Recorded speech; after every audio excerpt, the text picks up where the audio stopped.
I promised you big boas. You got big boas here. This is a big girl.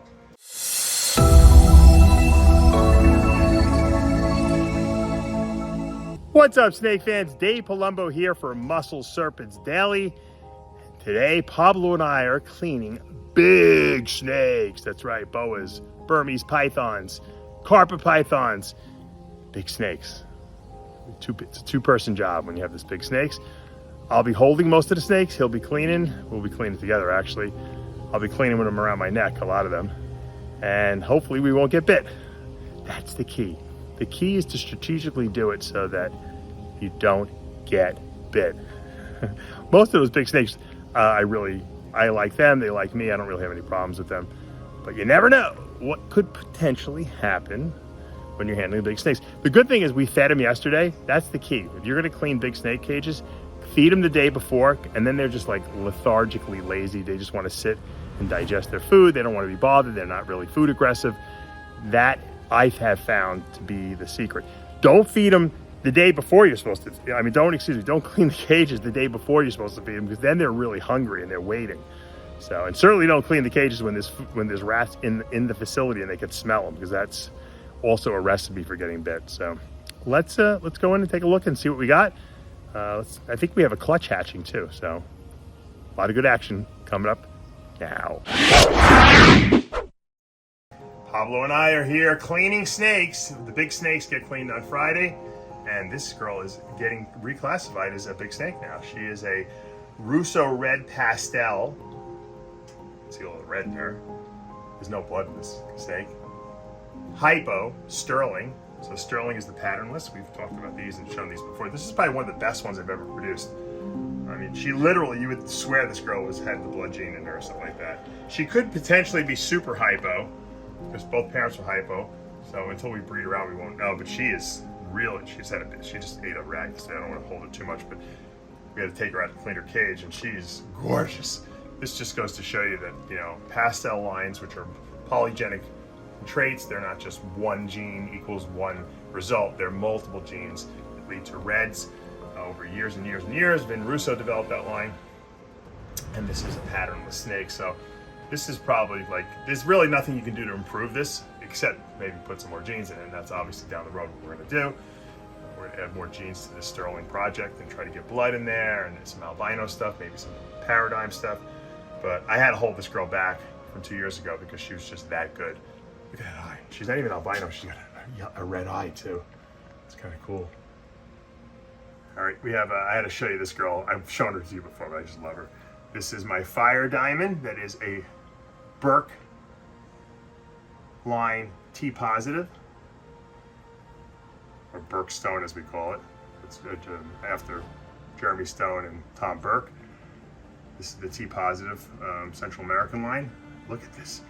It's not a T negative albino, it's a T positive, but the fire reduces pattern and melanin already, so you get this really almost like T negative-ish looking snake, and it's really beautiful, this snake. Hopefully we'll be able to breed this thing. I don't think this year, probably next year, but she's just getting more beautiful and more beautiful. Right, look at that red in the tails there. I think she's got, does she have hypogene in it? Yeah, she's hypo too, so that explains it. She's hypo too. All right, let's put her back. I'm going to show you her brother while we're filming here. And here's her brother. Obviously, he's a little smaller because he's a male. We don't feed him as much. And he's also hypo, fire diamond, Central American T positive. Looks different than her, right? Different look, but just as beautiful.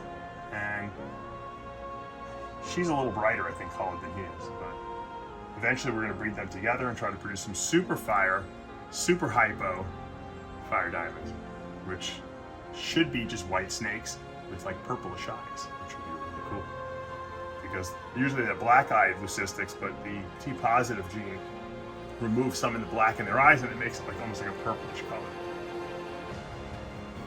All right, now since we're showing big snakes, here's another girl we're breeding. This is a jungle fire diamond. It's het VPIT positive, so you can see how light she is. I think she's hypo too, right? Nope, she's not. Just jungle, and jungle, you know, lightens things up. Fire lightens things up. And she's not a visual T positive like the other fire diamond I showed you was, but she's a het VPI T positive, not a Central American T positive. So she's going to be a bigger snake because she's all Colombian blood, whereas the Central American T positive that I just showed you is dwarf. So you're going to get a smaller ultimate outcome of that fire. This one's going to be bigger. She's already bigger. She'll probably hopefully breed at the end of the year. That's the goal. If we can do it, or we might hold her back. Probably not going to make that call at the end of the year. She's got some nice eyes. Look at this. Look at those crazy saddles she's got though. Jungle and fire work really well together, that's for sure. Look at the tail. Almost looks like a constrictor tail. Just beautiful. Imagine her in VPIT positive, how nice this girl's gonna look. Amazing, I'm telling you. I predict. VPIT positive with this jungle fire are gonna be off the charts. All right guys, I wanted to show you this female. I'm pretty sure we're gonna get some babies from her. This is just a hypo. It's all the only gene she's got in her, but this has got 2 lines of pastel. Flamingo pastel, which a lot of people are very familiar with, and red tiger pastel as well. Look how clean this girl is. I mean, you would assume that this girl has 5 genes in her the way she looks here. And she's big, and I've been growing her up nice and slow for a number of years now. She's in 2014, she's never had a litter from me yet. Hopefully this year she will. She has been eating, but the last 2 weeks she's slowed down. I had a male in with her a long time. I just recently took him out. She's really strong too. She's got a lot of mature muscle, this girl, as you can see. And I don't want her to, you know, if she has had babies in her, I don't want her to feel insecure here. So we're gonna put her down a little bit, but I wanted to show you, I promised you big boas. You got big boas here. This is a big girl. And she's beautiful. And the great thing is this is more of a line bred boa than anything. And I bred her to another one that was not quite as clean as her, but also red tiger, a flamingo pastel hypo. So we could produce super hypo versions of this. Holy mackerel. What else do you need? Let's pray and say our prayers tonight that we get some babies from this girl. Big boas is this theme today. Look at the size of this paradigm blood girl that I produced a bunch of years ago. She is big and thick. Wow, look how light she is. She got really, really light too as she got older. I mean, she's a creamy looking color now. She was never this creamy. Think about it, blood is a dark reddish, you know, snake. Paradigm is like a cross between albino and T positive, and this is a paradigm blood. So this girl is nice and beefy, and she's gonna definitely breed this year, I hope. I mean, assuming she goes.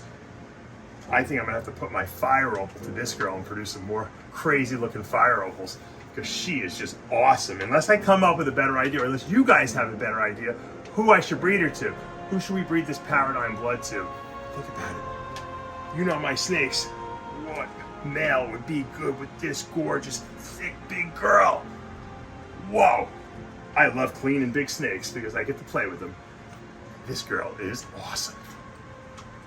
All right, you guys want big snakes? Those boas are nothing. I got a big Burmese Python female here. This girl is awesome.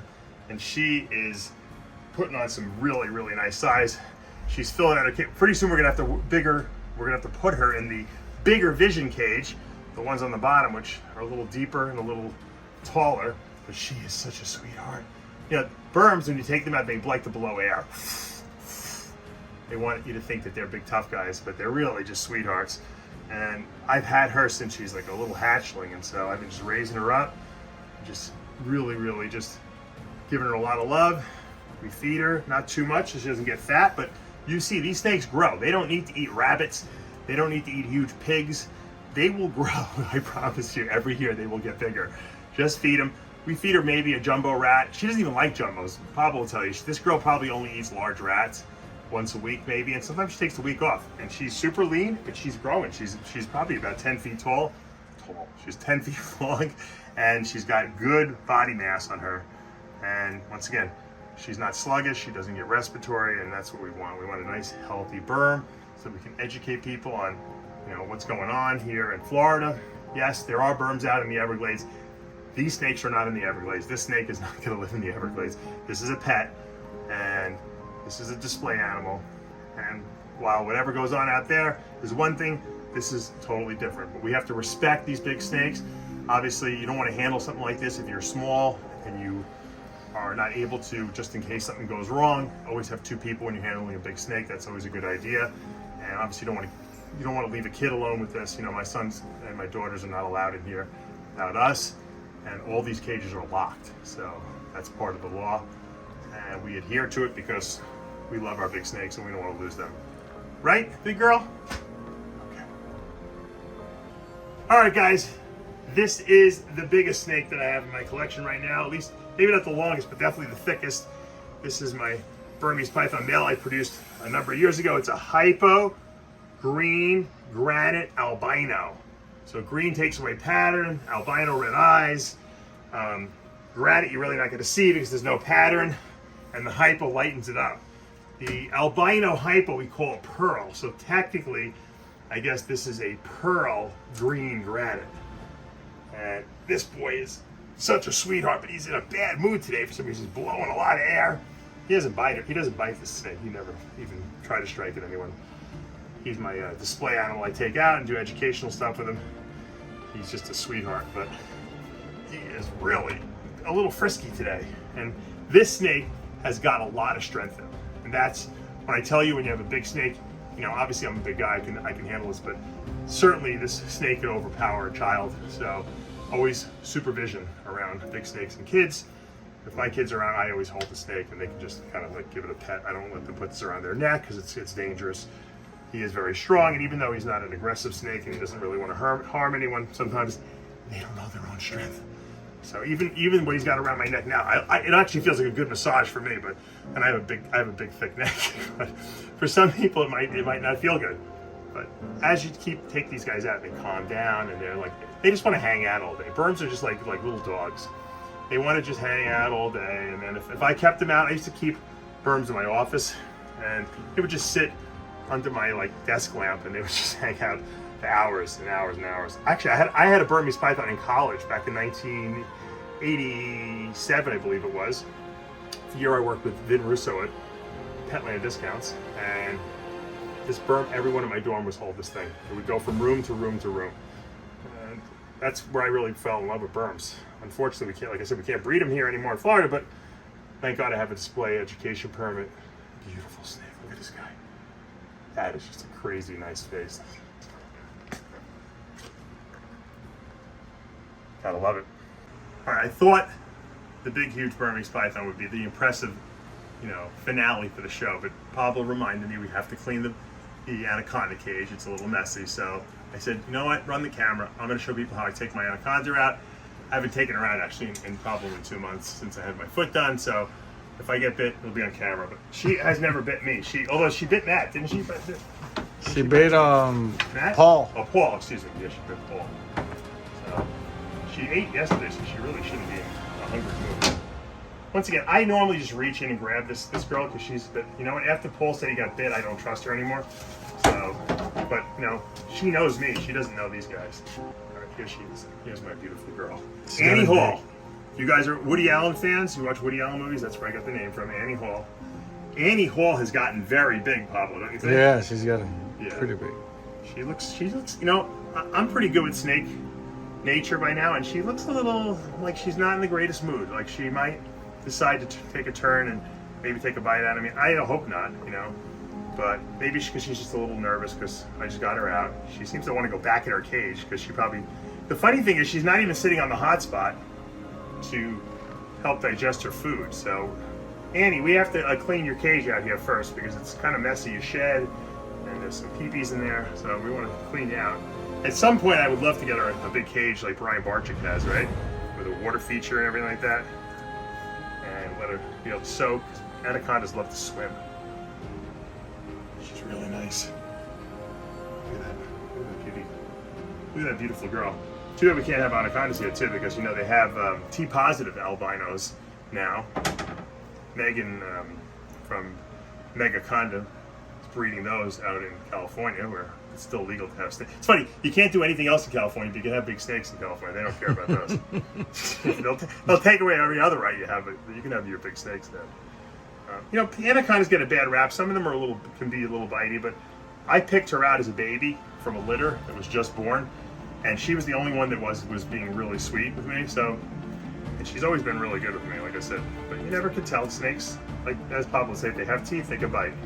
So you want to just make sure your snake's in a good mood. Sometimes if they're in shed, they could be in a nasty mood. Or, you know, she just ate 2 rats yesterday, so even though they were small, she could be in a bad mood. So we're gonna change her paper and put her back, and there's Annie Hall for you. You see what happens when you become absent-minded and you get a little bit distracted? You leave a top open on a hatchling egg tray and they get out, and you find one snake is the good snake. This snake is an okay snake. This snake is the daring snake. This snake is the dumb snake that fell in the garbage pail. Nice and cold and freezing. Let's see what other snakes we got around here. Hopefully we can find all of them.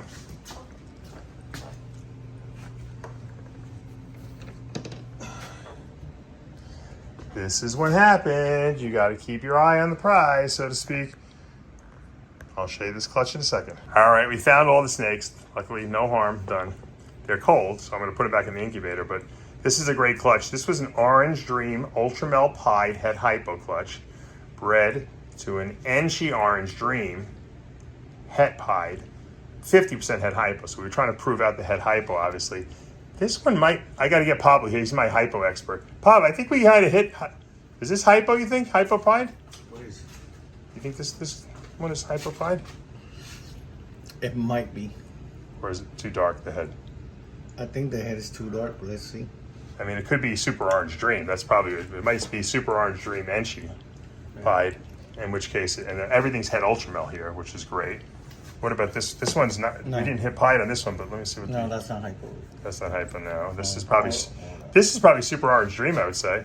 Super Orange Dream Enchi, het pied. And then we have, this one's really nice. This is probably Orange Dream Enchi pied, het Ultramel, maybe. This could potentially, this is very orangey though too. This could potentially, they could all be Super Orange Dreams. But I would tend to go with this one and this one definitely. This might just be Orange Dream. And then this one's really light in there too. Yeah, this is really light. So we definitely. As light as this one. The great thing is the potential of these because they're all Het Ultramel. So that, I mean, who doesn't want a Super Orange Dream pied that's Het Ultramel? Look at this head, Bob. You sure that's not hypo? It looks kind of dark to me. But it looks like it's like erased almost. There's no pastel in here. What would be making that head so erased looking? Maybe Super Orange Dream? I guess it's possible, yeah. I guess it's possible. I guess that's a holdback. We'll let these guys shed out in the next couple of days, and then we'll come back and we'll show you what we got from them. I think they're gonna look way better when they shed. All right, guys, that's going to do it for today here at Palumbo's Pythons and Boas. I hope you enjoyed today's video. And if you did, make sure you know what to do. But today was big snakes, and I loved my big snakes. I love my Burms. I know I wish I could still breed them, but it's great to be able to have them, do educational seminars with them, educate people about them, and get people over their fear of snakes. There's nothing better than having a person hold or touch a really big snake and realize these things are just gentle giants. They're awesome. They're not slimy. They're muscular, and they're just special animals. And they need special care and special keepers as well. And that's why permitting is very important here in Florida, and education is very important here in Florida. Banning is not the answer. Education and putting in place permits so that people are certified, in a sense, to keep these animals. And that's going to keep us all safe, and that's going to keep the animals in the right cages and in the right buildings and out of the backyards of people. And it's also going to keep people safe from them, and it's going to allow people to enjoy the hobby and for us to preserve these awesome animals, because pretty soon they're not going to be around anymore, you know, in the wild, that's for sure. Maybe here in Florida, but not in other parts of the world, that's for sure. All right, guys, if you're enjoying these videos, show me the love, hit that subscribe button, turn on your notifications, hit that like button. I'll see you back Monday morning.